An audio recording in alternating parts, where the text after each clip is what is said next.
So here's how you can import passwords to your Google account on your Android device. So for that reason, first of all, you need to go to any of the Google application from your mobile phone, or you can simply go with the settings on your mobile phone.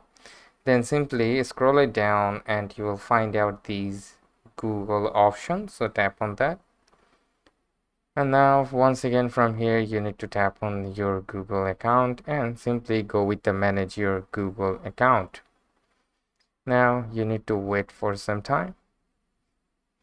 And then from here simply go with the security option. Here is the security option, simply tap on that.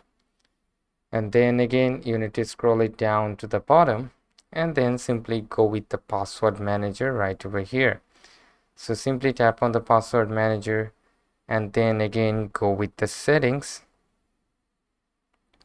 and then as you can see here is the option to import your passwords, and these passwords should be saved in a CSV file, so make sure to save the passwords into the CSV file.